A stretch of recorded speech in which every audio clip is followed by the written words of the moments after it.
All right, and we're live.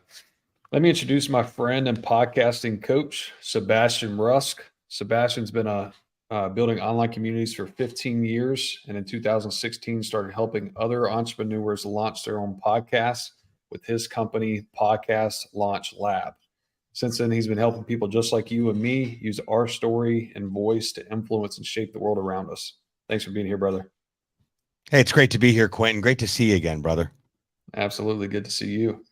So, first question, there's so many businesses and things that you could have done with your life. Why podcasting? What made you gravitate to that?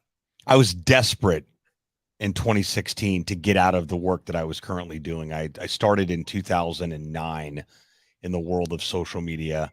I met a guy by the name of Gary Vaynerchuk. You might have heard of him. And Gary really put me on to what was going to become the creator economy and the personal brand economy, which is where we're currently experiencing right now with a tremendous amount of noise and air quotes experts. And I firmly believe that that'll continue to evolve and change as the tide goes out. But that's where I got my start because I knew that I had been active on social media since the beginning. I've been on LinkedIn since 2002, 2003. They were the first players on the block. Not a lot of people know that. And then shortly after that was MySpace. And then, of course, Facebook came on, I think, 2016. And I knew that this is where we were headed as far as communicating, and the old way of communicating was never going to be the same again.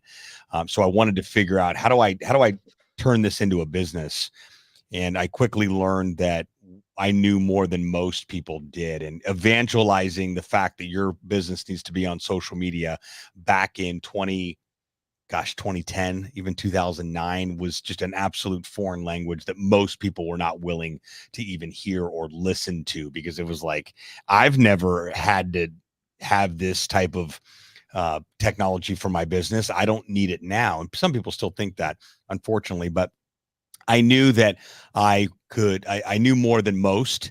And because of that, I was able to leverage turning it into a business. So I launched my first company, Social Buzz TV, in 2010. I met Gary around that time, and quickly became friends. And he just became an incredible mentor to me. Not a lot of people knew who he was.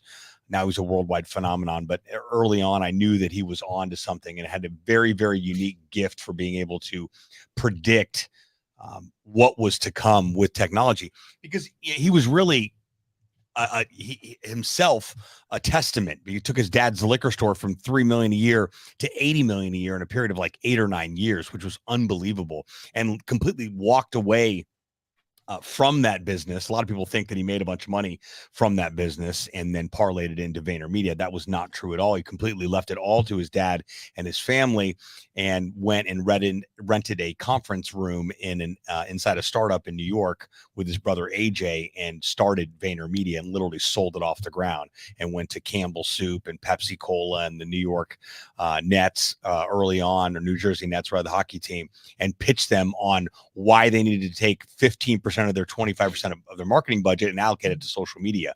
So when I started seeing these things, I thought, wait a second, this is an incredible shift in the way that we communicate, and things will never, ever be the same. And as I continued to lean into that thought process, I was cast for a reality show. And shortly after that, in 2013, it was a dating show on Fox. It was a 2-episode thing, but I did it for the experience of being able to go to LA and deal with, traditional media. And I flew to New York for the day to meet with the producers. And I had the entire day free because the meeting was about 10 minutes long. And I walked into Times Square, and I'll never forget this. I'm standing in the advertising mecca of the world, and everyone's looking down at their phone. And I thought to myself, bingo, we are in the right place at the right time. We've got to continue to lean in on that. So I continued to grow Social Buzz TV literally from nothing. I had a bus pass and a skateboard, and I just knew that I had a burning desire to want to get back to the top of the mountain, because I had lost everything in 2008 when the market crashed. So I took the bus around on my skateboard, stashed it in the bushes, and wiped the sweat off my brow. And I wore bow ties back then. And I would show up and say, "Hey, Quentin, I got a flip cam right here, and I'll come into your event and put together a video recap. Just let me in." And you listen, everyone always lets the guy with a bow tie and a camera in. Yeah. So And you're like, sure, why not? And I would go and film it and put a bunch of clips together, go home, spend the night, burning the midnight oil on iMovie and put together a recap and give it to you and say, hey, man, just tell everybody about me. And I would go to other networking events and continue to rinse and repeat that. I spent a year not making any money with Social Buzz TV, but evangelizing what would become a turnkey marketing solution for businesses and brands to gain celebrity around their product and service through social media, in addition to being a media news outlet. So it was kind of a combined effort. At that same time, a few years prior to launching Social Buzz TV, I had become a speaker and I got my first opportunity to be on the platform and start speaking. And I just knew that this was my God-given gift and that this was going to be a strong part of what I was building. So eventually I started hosting my own networking events. So I would go to a local, Morton's or Fleming Steakhouse here in Miami and say, hey, listen, can you pass some appetizers around and give a free drink? No one has one drink in Miami. So your people will meet my people and I'll bring some sponsors in. And, oh, by the way, I need the room upstairs the day after to host a social media boot camp. So I did all that. And it started to work really well, because what would happen is you'd say, hey, I met you at an event, or I went to your event, or I went to your boot camp. You know what? We need to give this a shot. We need to get something going on. We need to set up a Facebook page or something. So I literally, just by showing up, was able to start monetizing Social Buzz TV. And at the end of 2011, I launched the Social Buzz agency and was able to scale that pretty significantly. I continued to speak. I wrote my first book called Social Media Sucks If You Don't Know What You're Doing, and started to do some MC work at the same time. And right around there, things were really good. And I was growing Social Buzz TV. I was growing my personal brand. I was definitely becoming the go-to source for being an MC for large events. I had the opportunity to become the MC for digitalmarketer.com's Traffic and Conversions, which is one of the largest marketing conferences on the planet.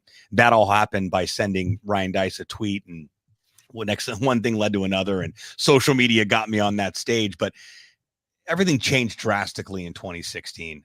I just wasn't happy with what I was doing. I didn't want to be considered your social media manager.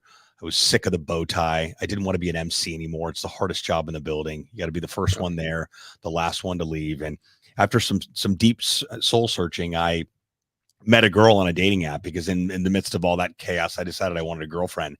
And I certainly got one, and I met her on March 1st of 2016 up in Fort Lauderdale. We met for a beer, and she said, hey, I'm in this personal development course.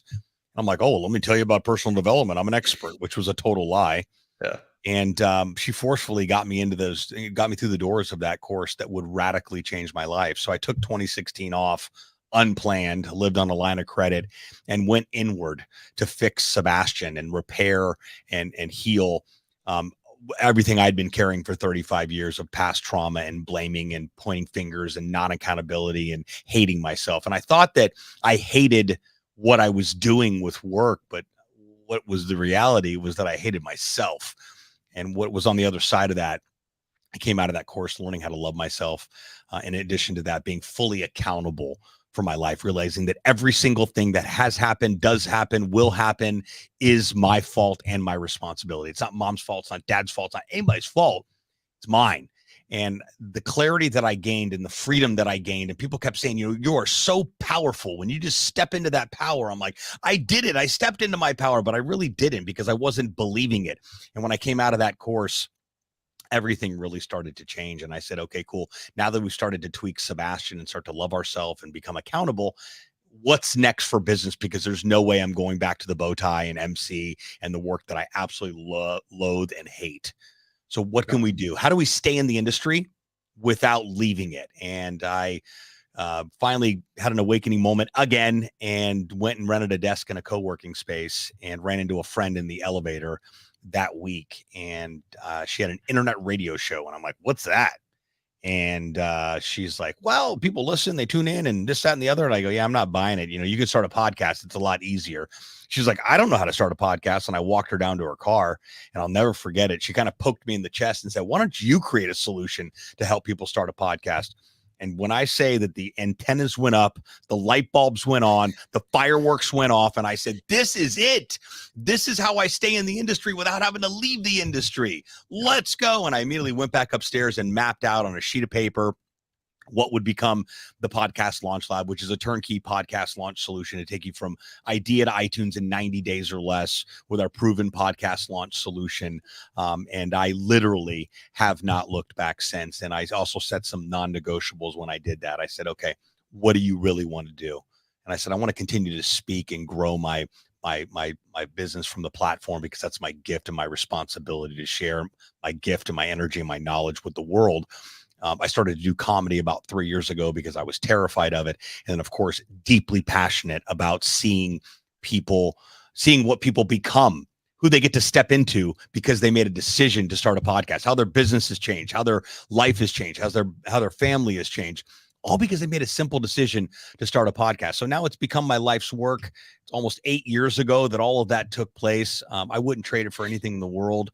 I'm still committed to the work on myself every single day. And a lot of that work I've done on myself, I'm able to bring back to the podcast world and the people that I get the opportunity to work with. So I know that was a long-winded answer on why in the world did you choose podcasting. But and another fun fact is that my dad was a DJ for 30 years on the radio, and I grew up in a radio station, and I had absolutely zero, and I mean zero, desire to follow in his footsteps. But I shared that same story with a buddy on the golf course a couple of years ago, and he said, man, our genes sure are powerful, aren't they? And I said, I don't know anything about genes, but my grandfather's name was Gene.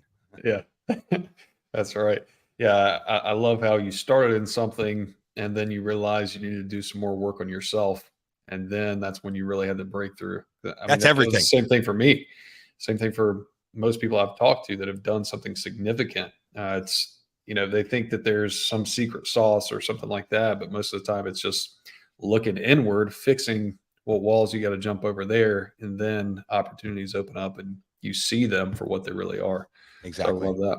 And you're also showing up as your authentic self, 100% of your authentic self. That's the problem with this world of noise and influencers, and everybody's an entrepreneur and a speaker, and I'm writing a book, and all of that is just an act. And I say that because I lived that for 6 years. I was trying to emulate the people that I looked up to. I was trying to be somebody that I wasn't. And when I just decided to step into Sebastian and the power that I was born and gifted with, and just show up as me and be completely unapologetic and authentic, everything started to change, and those around me started to change too.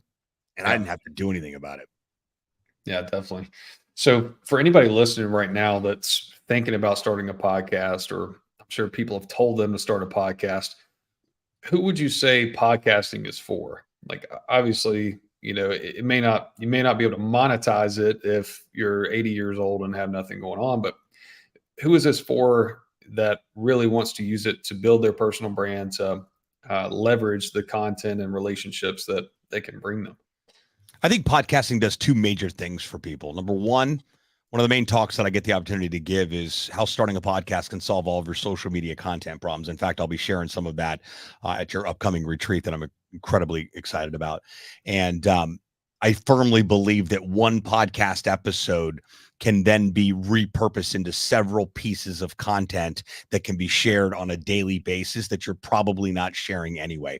So number one, solves your content problems. Record one podcast episode, 30 minutes, an hour, whatever it is, chop it up into 5 to 10 pieces of content, build a content catalog, schedule a piece of content every single day, problem solved. Secondly, podcasting is the single best relationship builder you will ever experience in the digital world. Why? Because it gets you in front of people that you wouldn't ordinarily be able to get in front of, people that you want to do business with, people that you want to build a relationship with, but banging the phones, sending emails, DMs, and the rest of the noise, contributing to the rest of the noise in the world isn't working.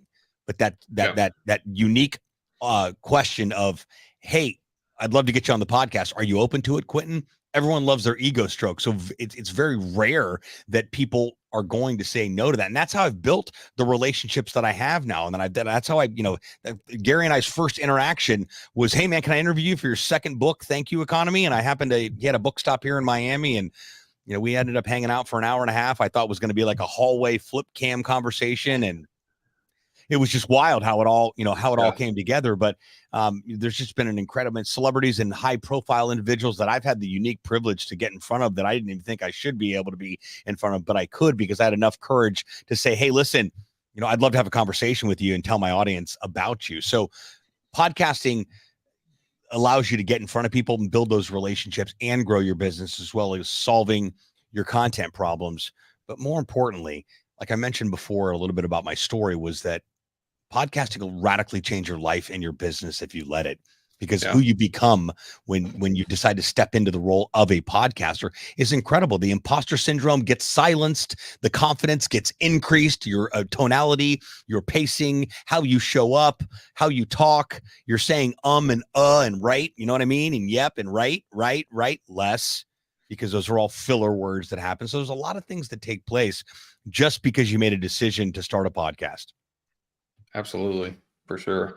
And I was looking at a statistic, and I'll probably butcher these numbers, but I think it said 90 or 95% of people never make it to 15 episodes. Does that sound pretty accurate? Oh, wow, 15. It used to be 8 or 7, one of the two. So yeah, we got, we call that the podcast graveyard, pod fade, if you will. But that's the number one thing I talk to people about is like, what's the first thing someone needs to know about starting a podcast? Well, I'm going to tell you right now, you want to write it down. You may want to remember it. It's going to take work, and it's going to take commitment. And if you're not committed to the work and committed to the long term, you're not committed to putting 15 to 24 months into this, don't even start. You're wasting everybody's time, including yourself as well.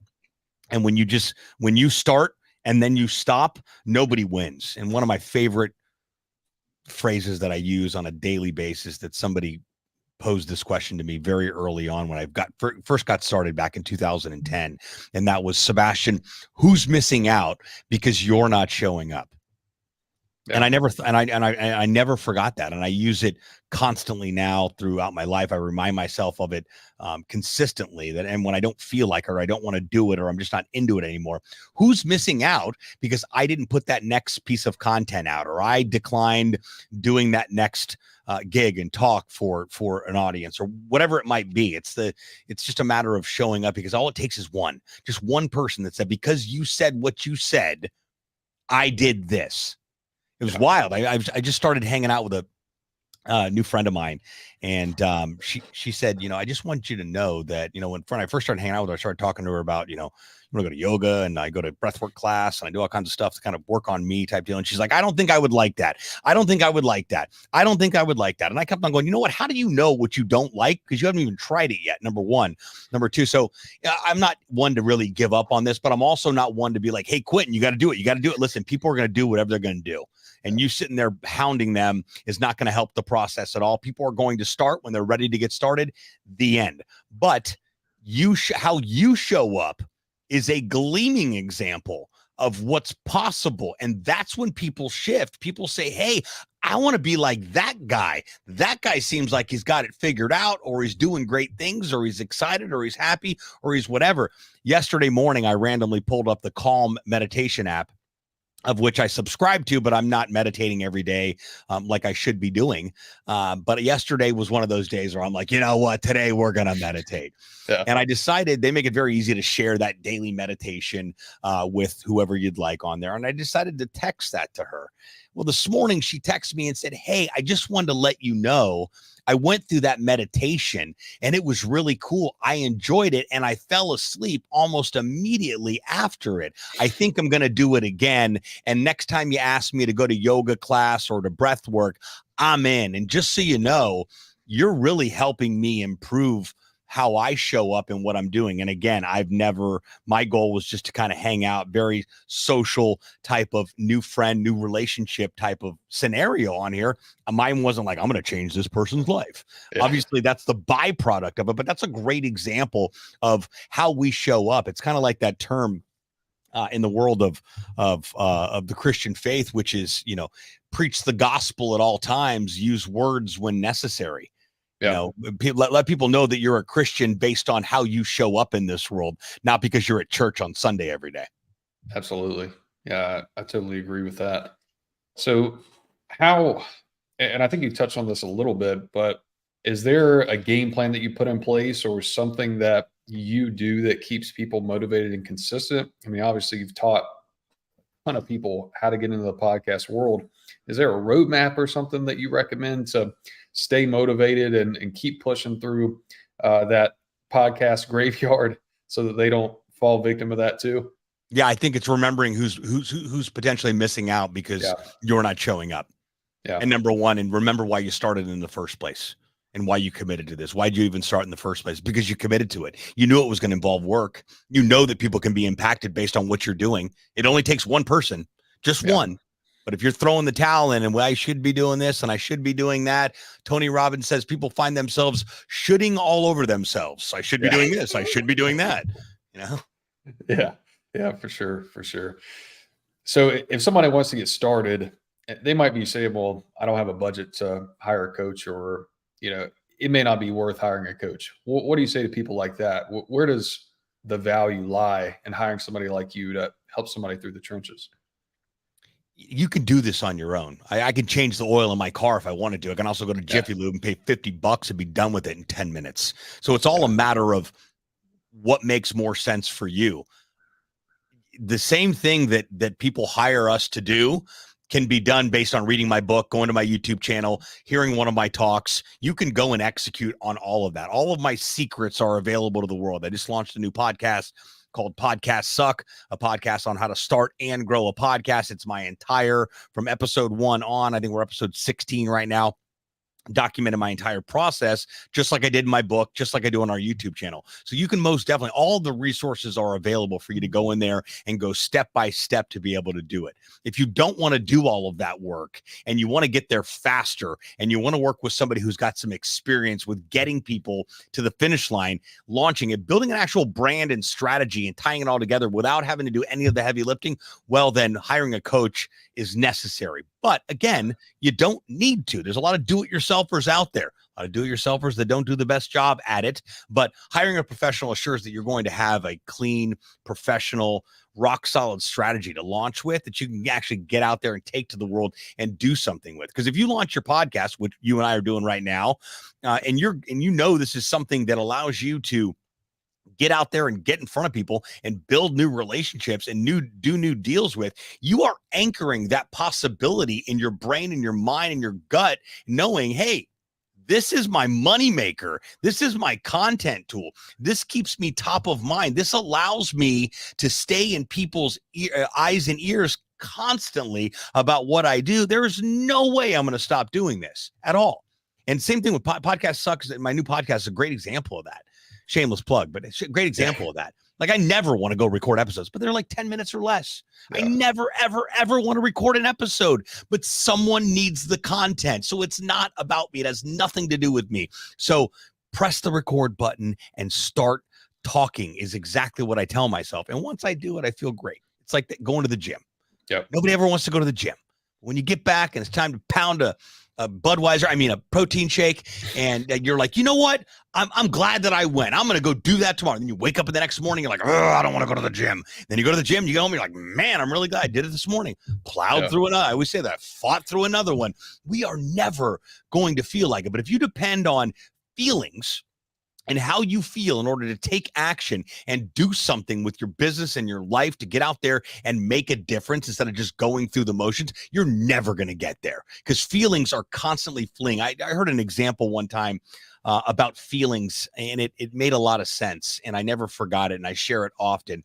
Feelings are like, imagine standing on the side of I-95 or a freeway, and you're standing on the side of the road and there's cars flying by constantly. Those cars that are flying by are all of your feelings. And what are those? They're fleeing. They're just passing by, and you'll probably never see them again unless you choose to remain and marinate on them, which really doesn't get us anywhere. So I always say, forget about how you feel about it and focus more on what is possible because you actually leaned in and did it. Yeah, absolutely. And I hire a coach in anything new that I do. And I learned this from the very beginning. One thing that keeps people going, especially me, is getting some kind of instant win or some kind of progression. And I found that when I have a coach in something like you guys, you're going to help me get everything set up. You're going to show me exactly what to do. You're going to tell me when to record the first episode, the next one, how to get guests on my show.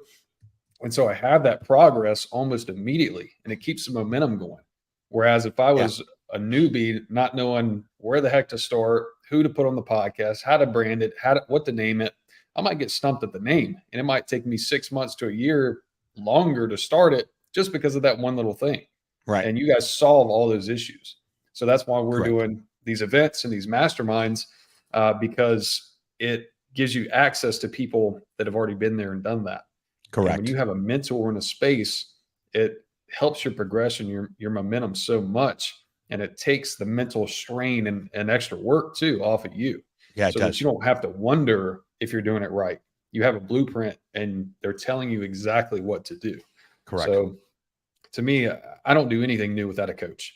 It's to the point where I don't even want to waste the time. I don't want to waste the mental stress and strain on trying to figure it out myself, because I know that my time is much more valuable than whatever I'll pay the coach, and what I would waste if I was trying to do it by myself. Yeah, exactly. Even if you can't do it yourself, you can get in there, you can read the books, you can watch the videos, you can do all the stuff, get in there and create it only to realize you did it wrong. Yeah. Yeah. Well, just like YouTube, you can learn anything on YouTube, but you might spend 100 hours going through videos, and then you have such an influx of information and different people saying different things that you never decide to do anything with it. And, yes. It's funny you mentioned that. It's funny you bring up YouTube. I was literally just thinking the same thing. My brother Owen Video, YouTube extraordinaire, fellow Apex member. We've known, we're not blood brothers, but when you meet us both in the same room, they're like, your parents definitely separated you guys at birth or something. Your parents messed up, and we just run with that whole idea. But very similar personalities and mannerisms. But I started my YouTube channel, I think right around when I launched podcast launch, probably 2016, maybe early 2017. And he was constantly hounding me. You're doing it wrong. You're doing it wrong. And that sibling rivalry, I was like, pound sand. I'm doing it. Okay. I don't need your help. I got it. And then finally we had a conversation one night, and he was like, are you serious about really doing this the right way? Because if so, I'm going to run you through my program.